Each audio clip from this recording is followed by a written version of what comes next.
rápidamente se va a dividir en dos grupos: lesión renal aguda y nefritis tubulointersticial.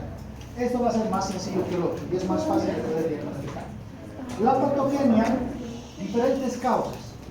Tóxicos como fármacos. Los fármacos son tóxicos, tóxicos. Intoxicaciones por otro tipo de sustancias igual, que pueden ser químicos en este caso, y luego están las infecciosas. ¿Bien?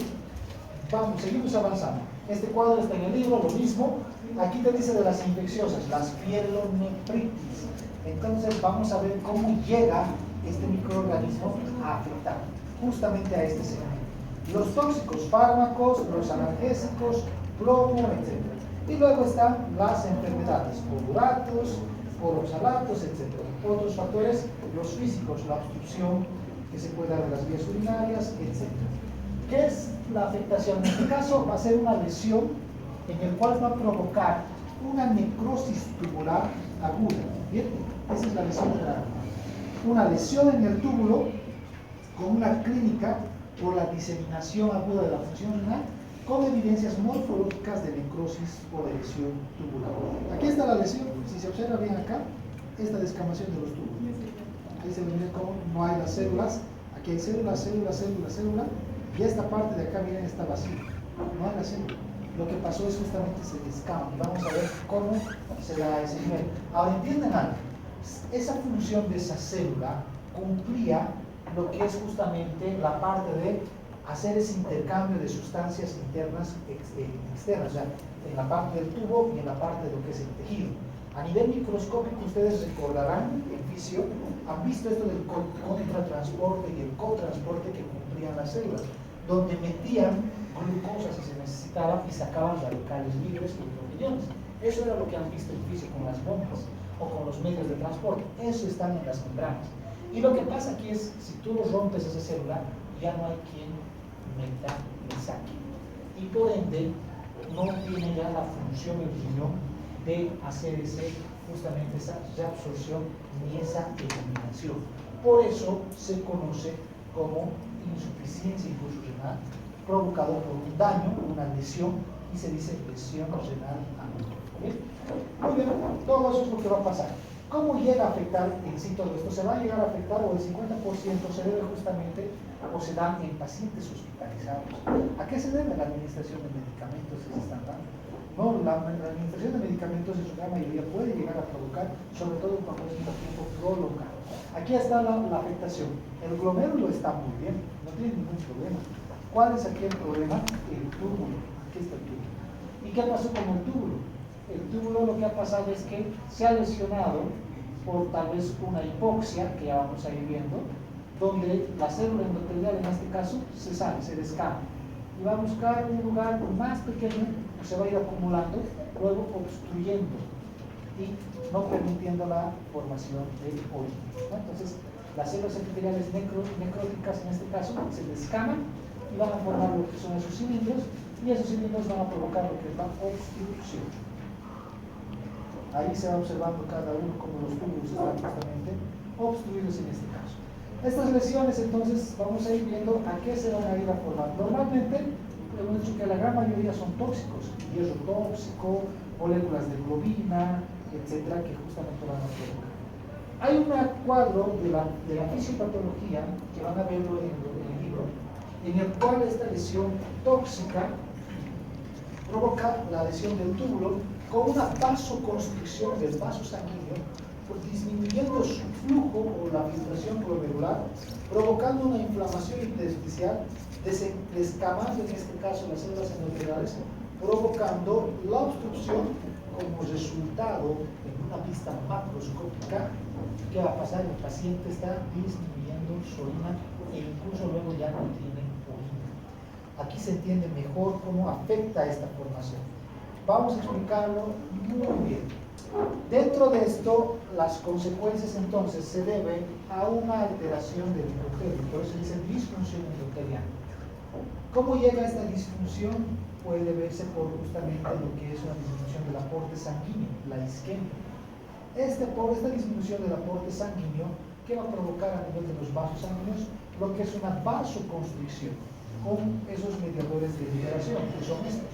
estos mediadores de liberación, al provocar la vasoconstricción, si ya no tenía un aporte sanguíneo los túbulos, al hacer esto disminuyen más su flujo de oxígeno, en vez de mejorarlo, empeora el cuadro, haciendo que esta lesión de la célula pueda pasar por dos consecuencias: ser una consecuencia reversible o irreversible.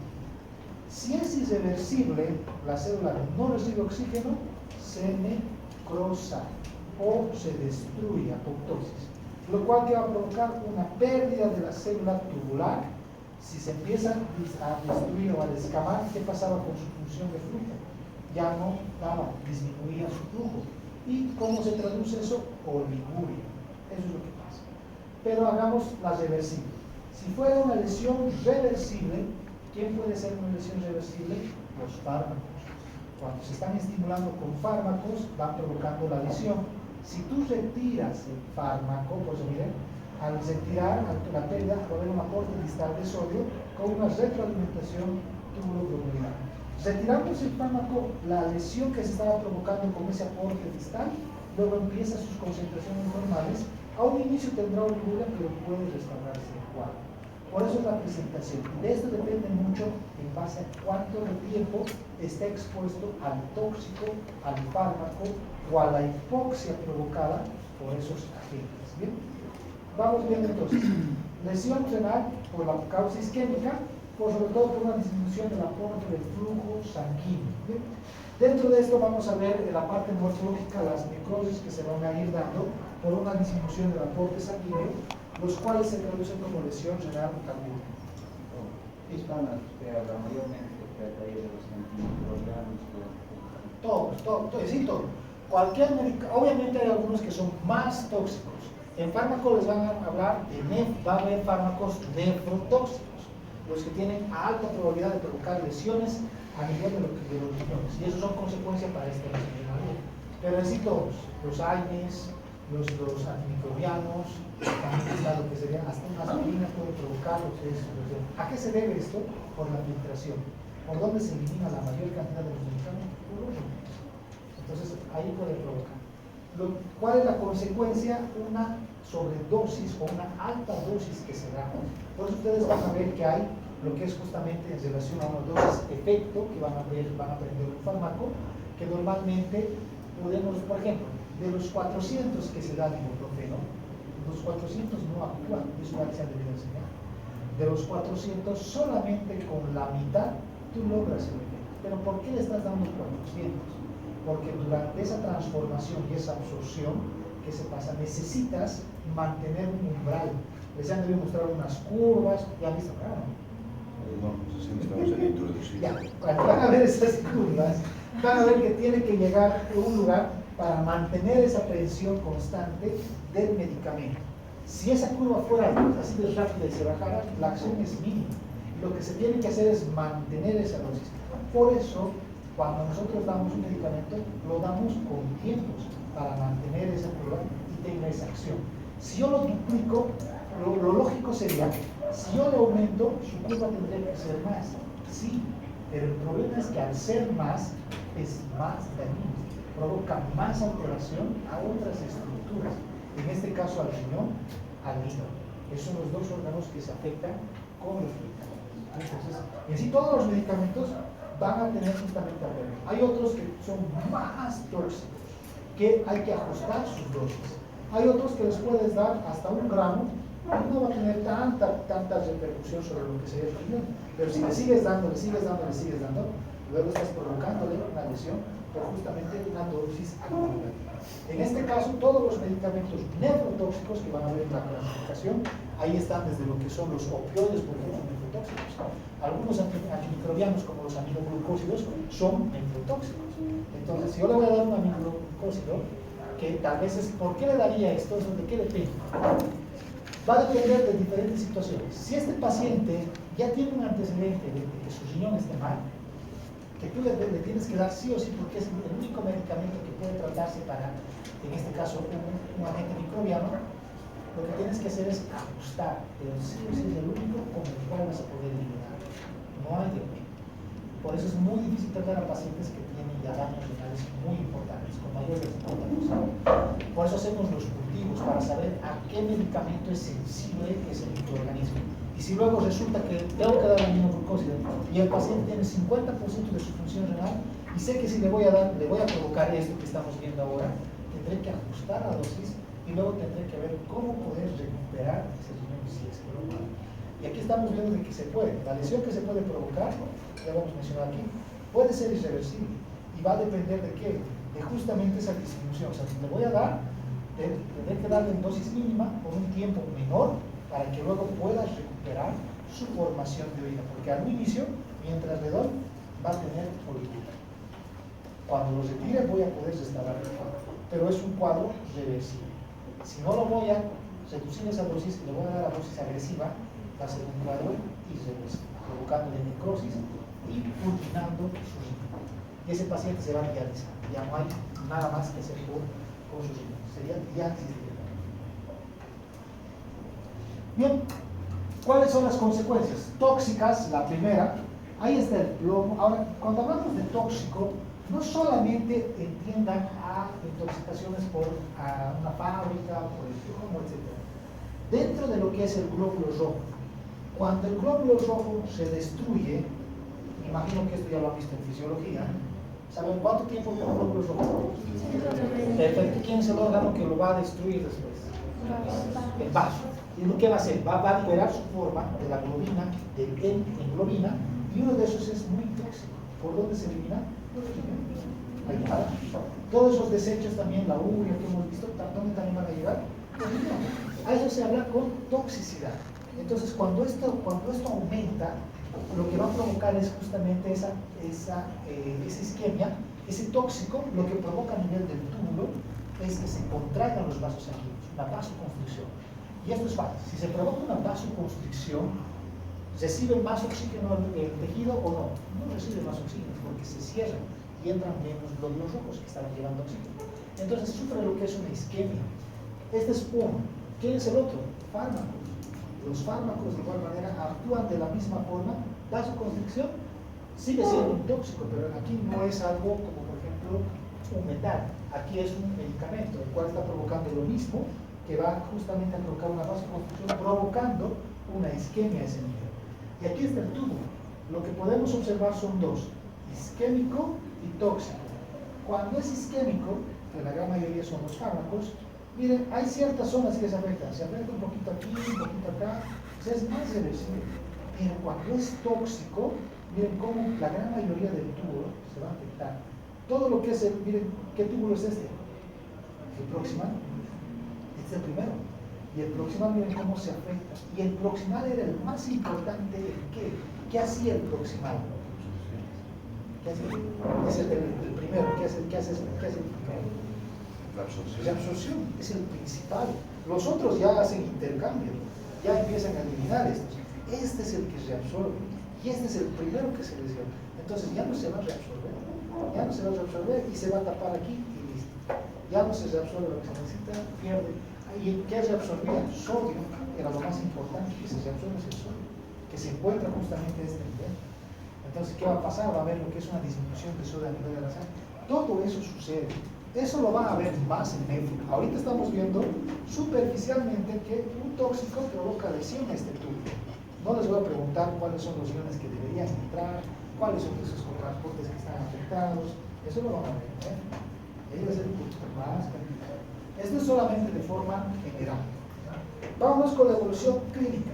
Va a tener diferentes fases, una fase de inicio, una de mantenimiento y una intermedia, en donde lo que vamos a poder observar sobre todo es que dentro de este episodio, donde se va a ver justamente la parte de la lesión, lo que nosotros podemos hacer es, sobre todo, primero diagnosticar y ver si es tóxica, isquémica, cuál es el medicamento 1, y ver justamente la diuresis, cómo está aumentando, si está disminuyendo, ver la parte del BUN, ver lo que es la nube creatinina, sacar todos esos laboratorios, y luego hay que empezar a hacer la diuresis entre 40 o 400 ml. Aquí lo que les voy a mencionar es lo siguiente. Primero, el tratamiento de mantenimiento del paciente durante la crisis de oliguria consiste en una vigilancia estricta del balance hidroelectrolítico incluso con diálisis. Había, no sé si era en este grupo, creo que era en este, donde preguntaban si, por ejemplo, el paciente tiene edema. Lo más lógico, o sea, el paciente está acumulando agua. ¿Qué sería lo más lógico? Utilizar un diurético para que demore esa agua, ¿sí o no? Es lo más lógico. Pero el problema es que aquí hay una obstrucción. Si ustedes le van a tratar de dar un diurético para eliminar, no van a tener ese mismo resultado. Por eso dice, tendría que ser lo mejor, sería la diálisis. Porque no va a funcionar. Tú le das un diurético de asa, no va a llegar porque hay una obstrucción por donde no va a pasar el fármaco. Entonces no va a llegar a tener la función. O si en caso la tuviera, va a tener en dosis mínimas de 40 a 400. Eso es lo que nos menciona.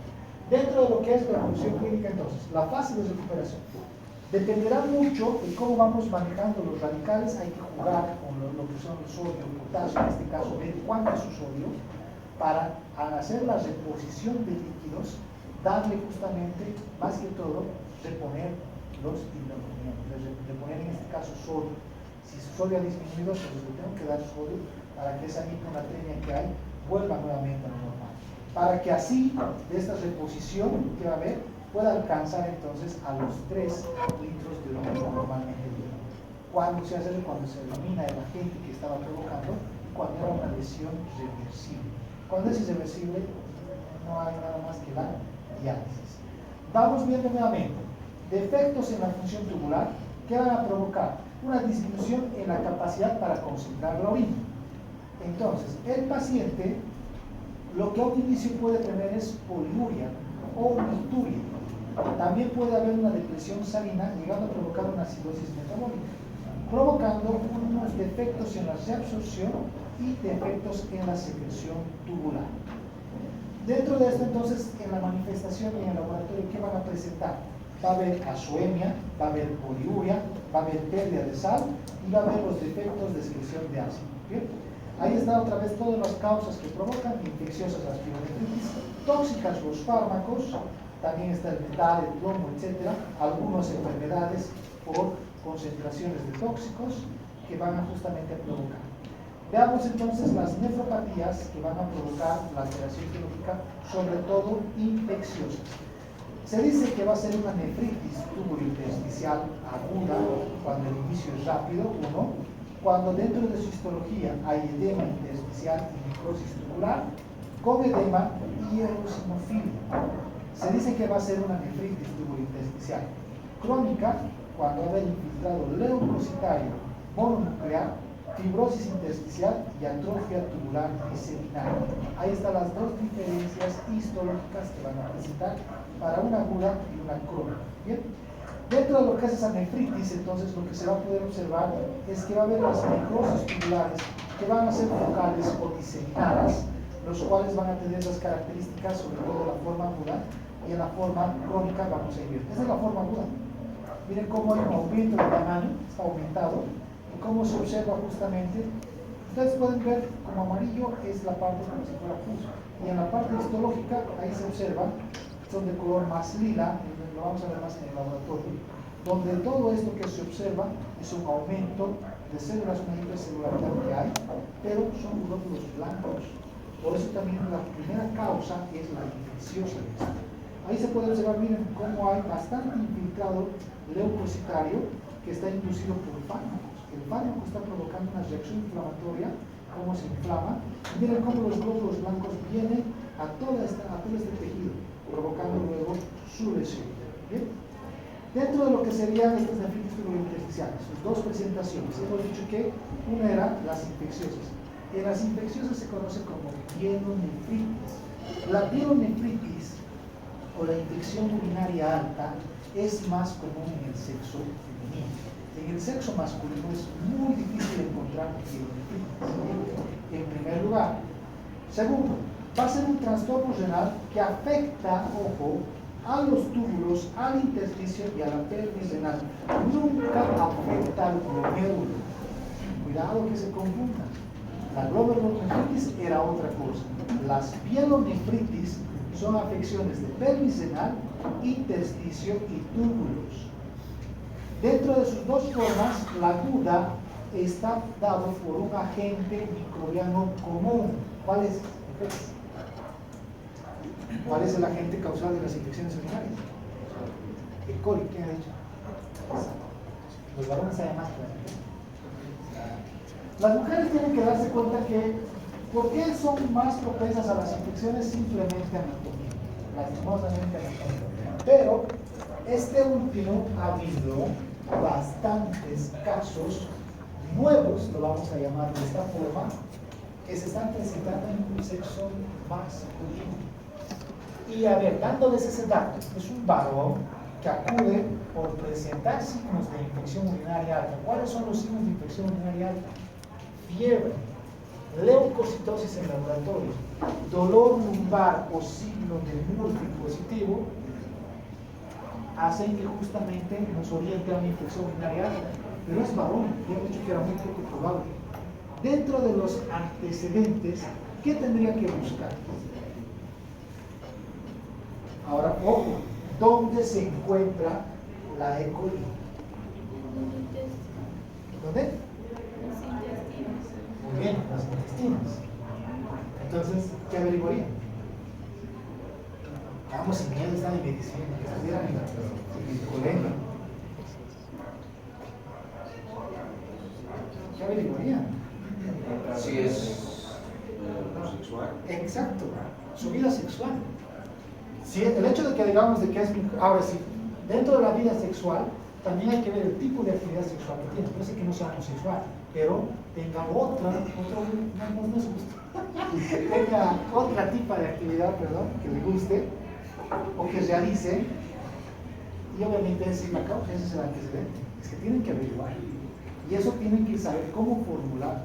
Primero tienen que perder el miedo que no que aún tienen de hablar, de mencionar, porque cuando ustedes van a llegar a las enfermedades infecciosas, tienen que hablarles sin miedo, preguntarles qué tipo de actividad, qué tipo de actividad realizan. A veces los pacientes se ponen muertos, no quieren avisar, pero ¿cómo más se puede desarrollar una infección urinaria y que te sale que es E. coli en el varón? Es imposible que se haya pasado por la sangre, es imposible en el varón.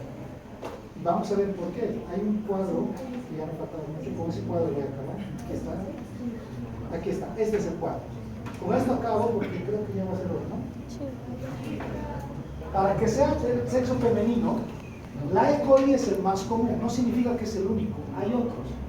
La uretra, en este caso, es más corta que el masculino. Eso es un pequeño dato. Segundo dato, el canal, en la región anal, dentro de lo que va a ser la parte vaginal, también es corta, así que está en estrecha relación. ¿Cómo se puede dar la infección urinaria? La transpiración es el ejemplo más básico, porque la calor, al transpirar, la secreción que se va a formar, se va a ir hacia la parte anterior, provocando la infección, la proliferación de microorganismos. Otro, el mal aseo, la mala forma de asear a los niños. Por eso a las niñas, ¿cómo se recomienda limpiar? Esto todo médico tiene que saber. ¿Cómo hay que recomendar limpiar? Porque ¿cómo se limpia el varón? ¿El varón cómo se dice? De atrás hacia adelante es lo más común que hacen los varones. Entonces, es lo que se recomienda a las niñas, sobre todo, cuando les van a limpiar, es que les limpien de adelante hacia atrás. Porque si yo llevo de hacia atrás hacia adelante, estoy haciendo que las heces que habían se vengan hacia lo que sería la parte vaginal, haciendo de que el microorganismo, en este caso la E. coli, vaya a provocar su proliferación e infección. Por eso es una recomendación. Transpiración, el mal aseo, el utilizar, por ejemplo, la ropa interior que esté sucia, etc., va a provocar eso, ¿no? Eso es un dato. Llega a lo que es la uretra, va a provocar las uretritis, infección urinaria baja. Llega a lo que es la vejiga, provoca la cistitis, infección urinaria baja. Va a pasar a los uréteres, pero ahí están las uretritis. Lastimosamente aquí la clínica no es tan ¿cómo se puede decir? Tan común para su diagnóstico, pero luego llega al riñón. Esta vía, ustedes han visto anatomía, cuando describía algo de una arteria, decía desciende. Entonces aquí se diría asciende. Esta es una vía ascendente de contagio y se dice que es por contigüidad, por estar cerca, va a llegar a afectar hasta lo que son los riñones. Esa es una de las formas de cómo se da la infección. por las vías urinarias, más común en las mujeres. En el varón, ¿cuándo se podría dar? En el varón es más por una vía sistémica. Cuando la infección llegó por la vía oral, pasó al pulmón, llegó a tener neumonía, llega al corazón, llega a la sangre, tiene una carditis, y luego de aquí empieza a ir a los riñones y llegó finalmente al riñón. Eso ya es una sepsis. Y es una vía hematógena por la sangre. Vía por contigüidad ascendente, vía hematógena por la sangre de otro lado hasta el riñón. Las únicas dos formas de presentarse las pielonefritis. Clínica, fiebre, leucocitosis, dolor lumbar. Eso es lo característico. Si una mujer viene y les dice que tiene prurito, que significa ese escozor en la región genital, les dice que tiene polaquiuria. ¿Qué es polaquiuria? Va varias veces con ganas de querer ir al baño. Poliuria, que orina mucho, pero no hay poliuria, hay polaquiuria. Va al baño, orina poquito, vuelve. Va al baño, orina poquito, y ahí se salen los implantes. Pues revisen si tienen infección. Pero que vayan a cada rato al baño, a cada rato, más el escozor, sin la necesidad de fiebre, el escozor, y solamente que van a cada rato al baño, eso ya son signos de infección baja. Luego empieza el dolor o escozor, aparte del escozor hay un poquito de dolor más, y es cistitis. Eso ya es cistitis dentro. Luego, de esto rápidamente progresa, fiebre, leucocitosis, ya tienes pielonefritis. Eso es fácil de diagnosticar. Vayan al hospital, cuando le hagan golpecitos en la parte lumbar, síndrome de Murphy, tiene fiebre, más leucocitosis, triada clásica de las infecciones urinarias altas. Vamos.